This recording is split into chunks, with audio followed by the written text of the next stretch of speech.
Un nuovo manto stradale per la statale 586 della Val d'Aveto, oltre 7 milioni di lavori gestiti da ANAS già iniziati e che salvo imprevisti saranno ultimati entro l'autunno. 5 truffe sventate a Genova da altrettanti anziani, le vittime non si sono lasciate ingannare e hanno chiamato le forze dell'ordine. Le campagne informative cominciano a dare frutti.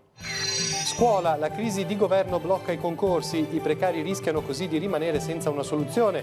La questione riguarda anche tanti insegnanti del nostro territorio. 33 nuove telecamere in arrivo in Val Petronio, la prefettura dà l'ok al progetto presentato da Sestri Levante d'intesa con Casalza Ligure, Castiglione e Moneglia. 18 saranno accese a Riva Trigoso. La vera conversione arriva fino alle tasche, lo ha detto il Papa stamattina in udienza. Descrivendo le prime comunità cristiane, Francesco ha messo in guardia dall'ipocrisia nella Chiesa. La parrocchia di San Michele di Pagana svela i suoi tesori. Successo per il concerto di Ferragosto sul Sagrato. Sabato le visite guidate alla chiesa parrocchiale. Buona cucina e solidarietà a tavola ieri sera a Frisolino di Ne per una serata a sostegno del Comitato Assistenza Malati Tigullio. Speciale il ricavato che ammonta a ben 9.000 euro. Buonasera a tutti, bentornati al nostro telegiornale. Sono iniziati i lavori di rifacimento del manto stradale della strada 586, la via che collega Carasco alla Val d'Aveto e che dovrebbero terminare entro l'autunno. L'asfalto era in pessime condizioni con gravi disagi per tutti i mezzi. Ce ne parla Giacomo Rizzi. Un nuovo abito per la statale 586 sarà pronto prima dell'inverno. Lo sta confezionando ANAS, con 2 interventi mirati per ripristinare una viabilità accettabile nella principale via di collegamento tra la Val d'Aveto e la Riviera. Il primo intervento, iniziato lo scorso 22 luglio, riguarda la riasfaltatura nel tratto tra Cabanne e Rezzoaglio, individuato come quello nelle condizioni peggiori. Il costo dei lavori è di circa 1.250.000 euro, la fine prevista per il 14 settembre. Sempre a settembre dovrebbe iniziare la seconda tranche di lavori, un intervento da 6 milioni per risanare la sede stradale nel tratto tra Rezzoaglio e Santo Stefano e di una parte della statale 654, quella che collega Rezzoaglio e Piacenza. Non solo una riasfaltatura quindi, ma un intervento più invasivo, che riguarda tutti gli strati della pavimentazione stradale e non solo quelli dove siano presenti buche o altri danneggiamenti. Questa tipologia di lavori richiede condizioni meteorologiche favorevoli, senza precipitazioni di alcun genere e con temperature superiori ai 7 gradi centigradi. Ne consegue che la data di fine intervento possa variare. Soddisfazione tra i sindaci dei comuni della Val d'Aveto, che si saranno adoperati per incalzare ANAS ad intervenire il prima possibile. Siamo riusciti a far partire i lavori di asfaltatura tra Cabanne e Rezzoaglio. Adesso ci sono, devono ancora finire perché c'è stato il periodo delle ferie estive e poi abbiamo un ulteriore lotto, un bando di 6 milioni di euro già pronto per partire, quindi verranno messi a posto i vari cedimenti strutturali che la strada purtroppo ha avuto in questi anni di manutenzione provinciale, che non è stato fatto niente. Lavori che a mio avviso e non solo mio stanno facendo molto bene, perché il nostro problema è anche la qualità proprio dell'asfalto, in quanto nell'inverno con la neve, con gli spartineve, se l'asfalto non è buono, l'anno dopo si è di nuovo nelle stesse condizioni. Ora, ci hanno assicurato che questo è un tipo d'asfalto che usano per le autostrade, per cui dovrebbe resistere agli spartinevi e alle varie problematiche invernali. Siamo alla cronaca, un brutto episodio purtroppo si è verificato oggi a Rapallo. Una ragazzina è caduta dal terrazzo di un'abitazione in via Marco Polo. Troviamo la notizia anche sul sito dell'ANSA della Liguria. Si tratta di una quindicenne, una turista modenese, caduta dal secondo piano della casa in cui si trovava in vacanza. Sul posto 118 polizia e carabinieri, questo secondo le prime informazioni raccolte. Sono proprio i carabinieri a condurre le indagini ancora in queste ore. La giovane è stata trasportata con l'elicottero dei Vigili del Fuoco in codice rosso all'ospedale San Martino di Genova con politraumi. Gli accertamenti chiariranno l'esatta dinamica dell'incidente. E ora torniamo anche sulla rapina messa a segno ieri in tarda serata in una gioielleria di via Cairoli, sempre a Rapallo. Sul fatto indaga in questo caso la polizia. Per il momento si parla di 2 malviventi, ma le forze dell'ordine non escludono la presenza di più complici. I ladri sono entrati nel negozio poco dopo le 19, hanno minacciato denunciato i responsabili e hanno rotto alcune vetrine con delle mazze per poi dileguarsi con diversi orologi Rolex.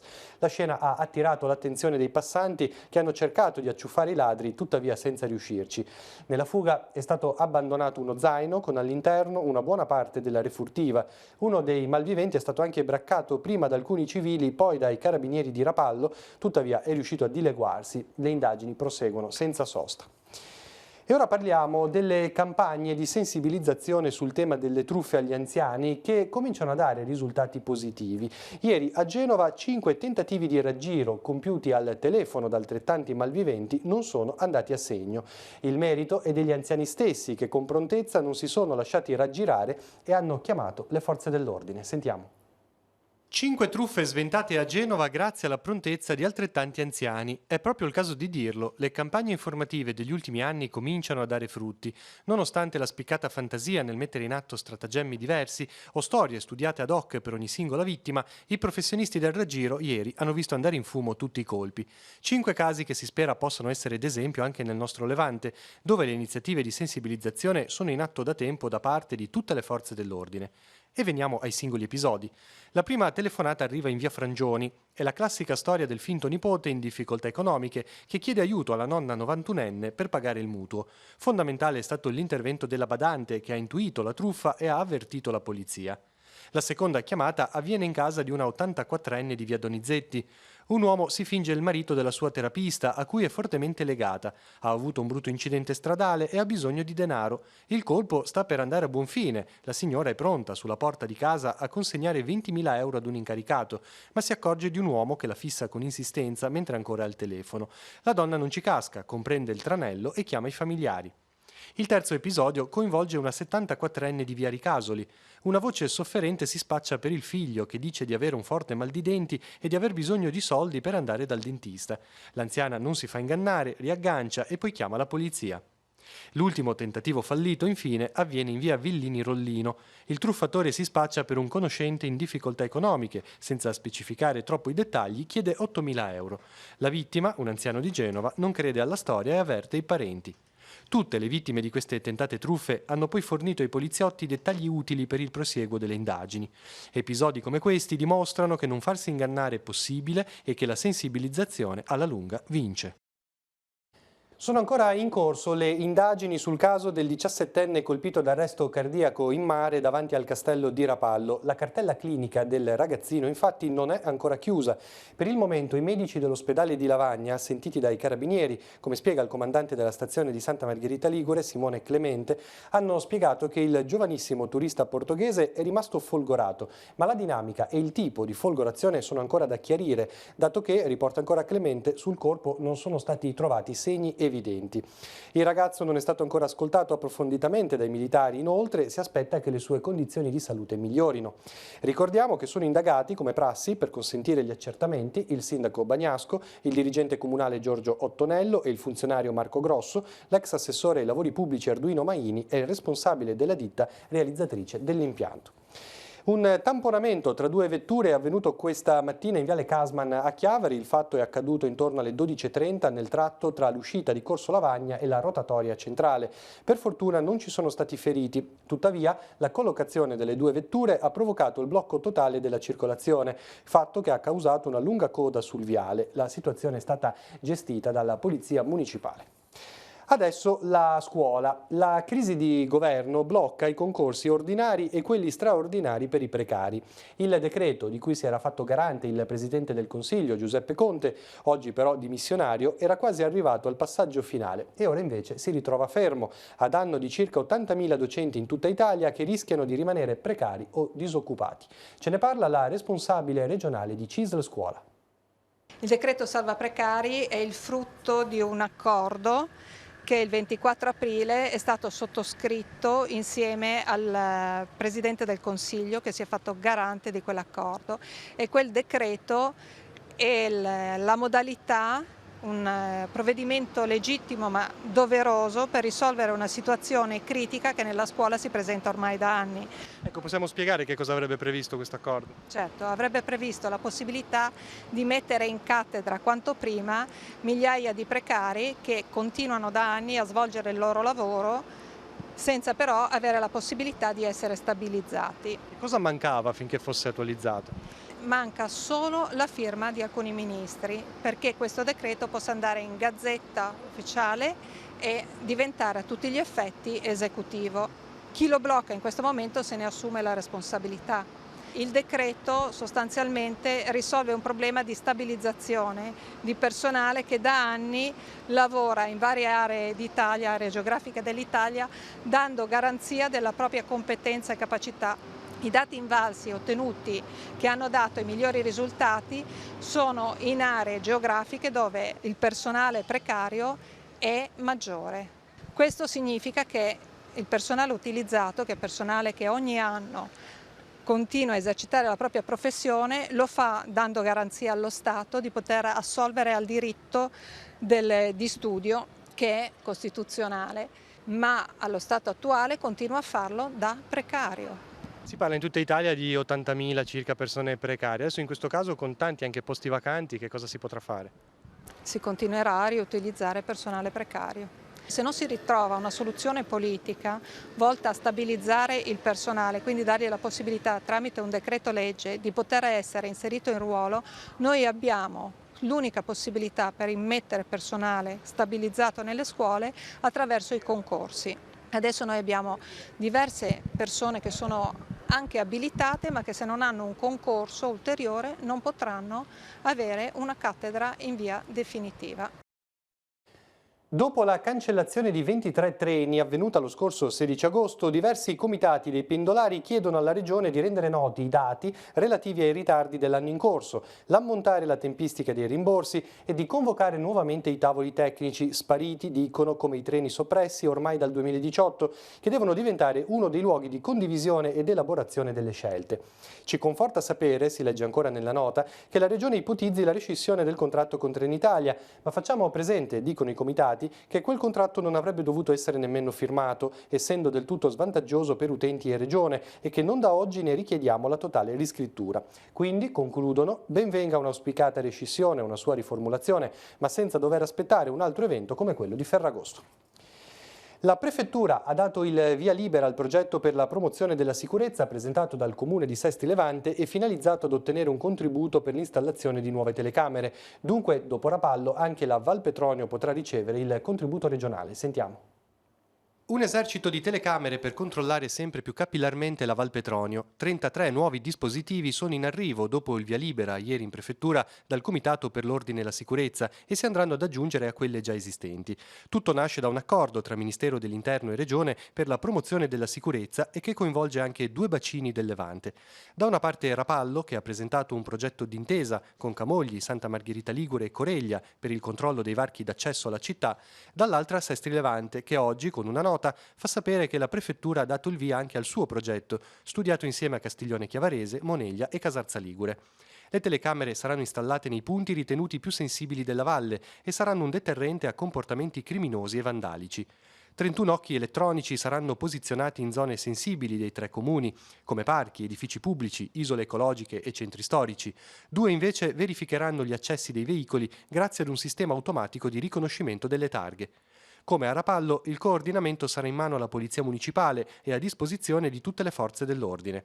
Attualmente, ricorda la Giunta Ghio, il Comune di Sestri Levante dispone di un sistema di videosorveglianza costituito da 322 videocamere di contesto, distribuite tra il centro e le frazioni, e 17 dispositivi di controllo targhe. Ora, grazie al finanziamento regionale, verranno coperte zone che oggi risultano prive di monitoraggio.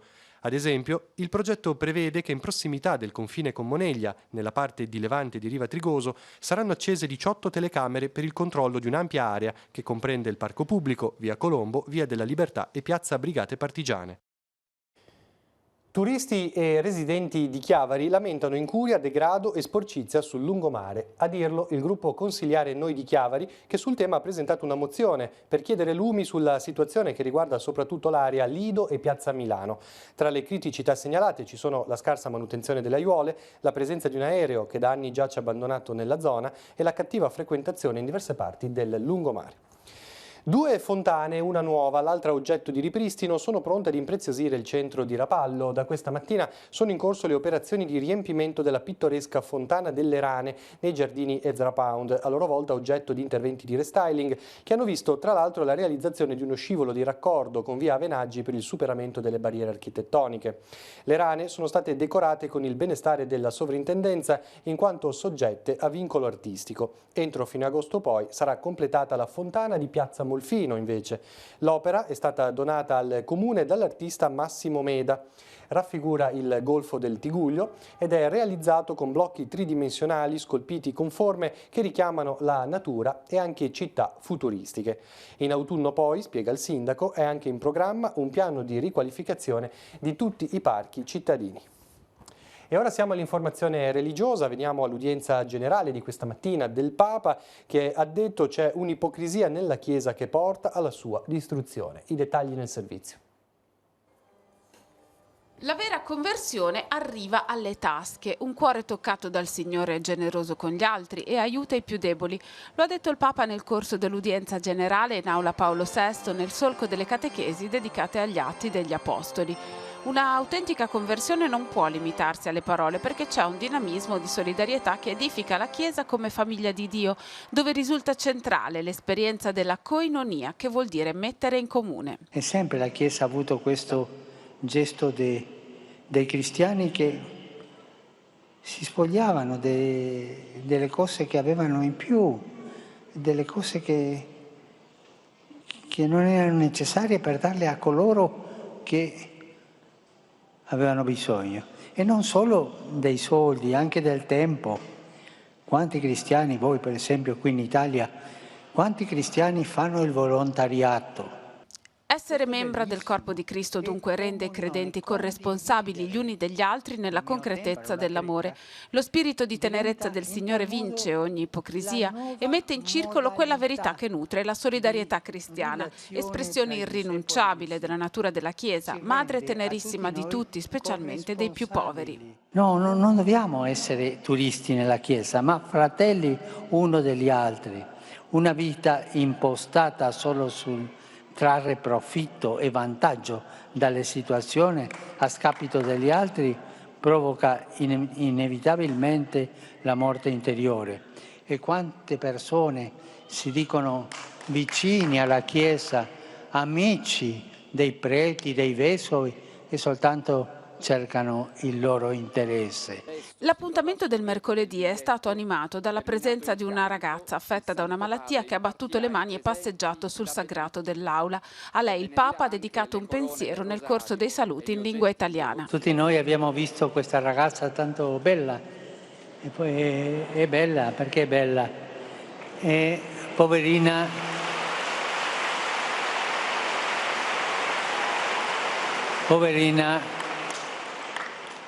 è vittima di una malattia e non sa cosa fa. Io domando una cosa, ma ognuno risponda nel suo cuore. Ho pregato per lei?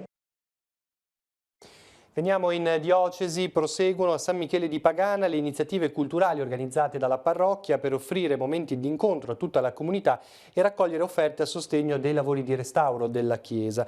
Il prossimo appuntamento sarà sabato con le visite guidate alla chiesa parrocchiale a cui è possibile partecipare in 2 momenti, alle 10:30 e alle 17. Intanto nei giorni scorsi sul Sagrato si è svolto il concerto di Ferragosto. Siamo andati a vedere.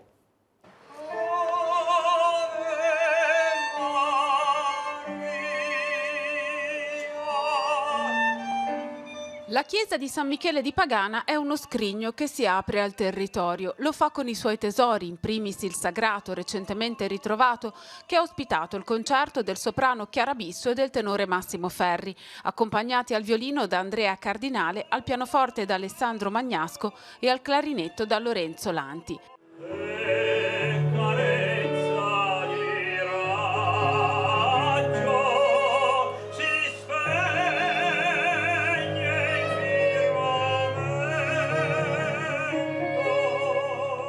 È stato questo il secondo di una serie di appuntamenti culturali offerti dalla parrocchia grazie alla disponibilità degli artisti, nati e cresciuti nel Tigullio ma europei per cittadinanza artistica, perché hanno calcato le scene di moltissimi teatri e sale di rilievo internazionale.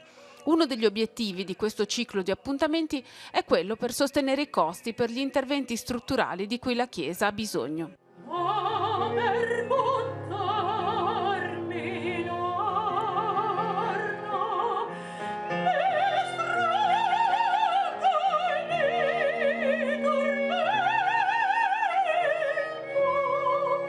I tesori, quelli custoditi all'interno della chiesa parrocchiale, aperta ogni giorno, sia la mattina che al pomeriggio, potranno essere scoperti anche durante la prossima iniziativa, la visita guidata all'edificio sacro condotta da Vittorio Mizzi, storico collaboratore della parrocchia, che si svolgerà sabato 24 agosto con 2 differenti possibilità di orario, alle 10:30 e alle 17.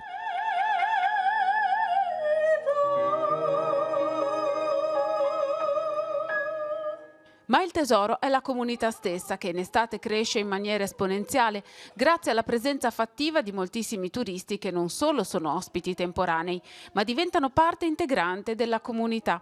Le iniziative culturali offerte in questo periodo estivo hanno cementato questo legame ormai intessuto da tempo.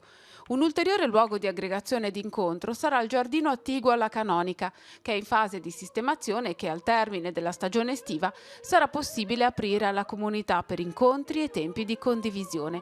La presentazione avverrà nella seconda parte del mese di settembre, quando saranno presentati anche i restauri dei 3 dipinti recentemente recuperati.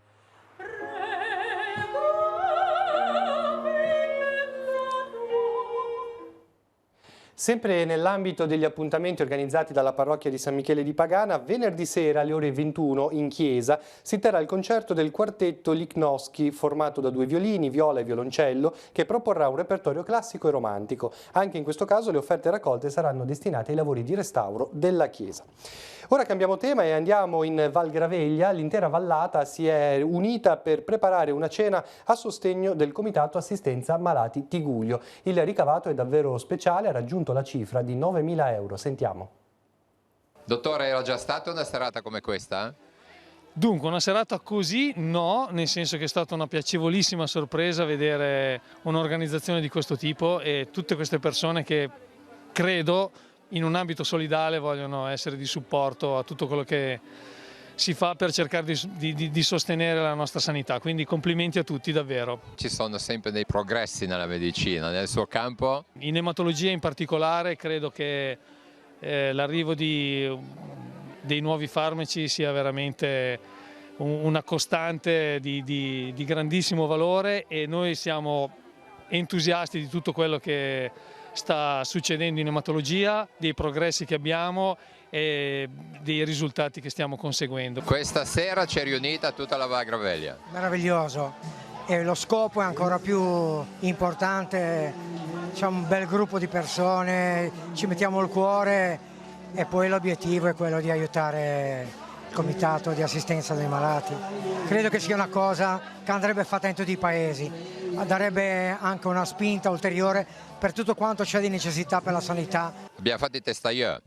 Certo, abbiamo fatto il piatto più povero e più buono della Val Graveglia, un piatto contadino, semplice ma buonissimo. Tra l'altro proprio come vanno fatti. Come la tradizione nei testetti, nelle formine di terracotta che fanno qua i scioli e cotti nella fiamma, scaldati, poi messi uno sopra l'altro, fatto la pila come diciamo noi. Quanto ci devono stare dentro al testo? Il testo deve essere rosso, poi ritorna bianco e poi dipende dal calore, da quanto li lasciamo lì, una decina, 5-6 minuti, poi 1 minuto o 2 si comincia già a vedere la cottura. Serena e Mirko, vi state divertendo, aiutando? Sì, ci stiamo molto divertendo, è una bellissima serata, c'è tanta gente, sembrano apprezzare molto anche la cucina e niente, noi abbiamo voluto essere qui stasera per dare una mano perché è una serata di beneficenza e insomma era giusto dare un aiuto, ecco. Sapere di essere qua vuol dire sapere di aiutare le persone che stanno male e poter facilitare a loro la vita. C'è stata una risposta della Valle indescrivibile. Qui non si sa come ringraziare, come sdebitarsi, come fare i complimenti a queste persone, perché hanno lavorato con un entusiasmo, si sono prodigati, si sono spesi in tutti i sensi. E ora sfogliamo l'agenda di Telepace e vediamo così tutti gli appuntamenti in programma per la giornata di domani.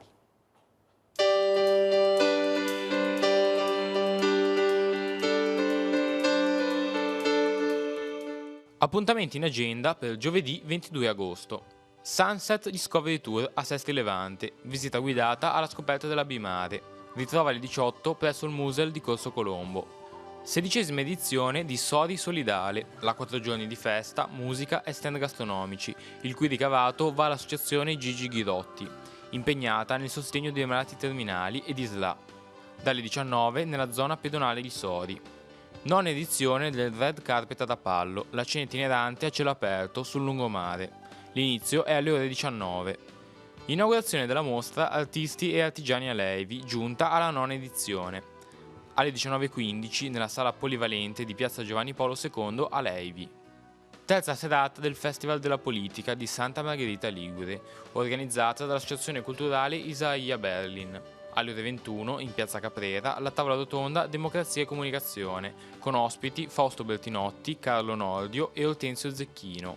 Quarto appuntamento con Notti tra le note a Levi. Alle 21:15 all'Attore Medievale di Levi il concerto di fisarmonica di Gianluca Campi. Nella chiesa parrocchiale di San Siro Vescovo di Levanto, alle 21:15, si terrà il concerto organistico di Enrico Zanovello.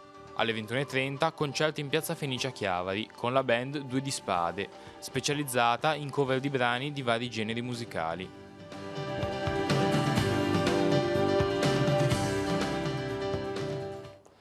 Concludiamo con una notizia di sport. Dopo aver giocato nei professionisti, il difensore Luca Oneto, classe 1996, torna ad essere un giocatore della Lavagnese. Oneto ha alle sue spalle 26 presenze nel settore giovanile della Virtus Entella. Nel 2015 è arrivato al Riboli, crescendo con il team del presidente Compagnoni, collezionando 38 presenze e segnando 3 reti in bianconero.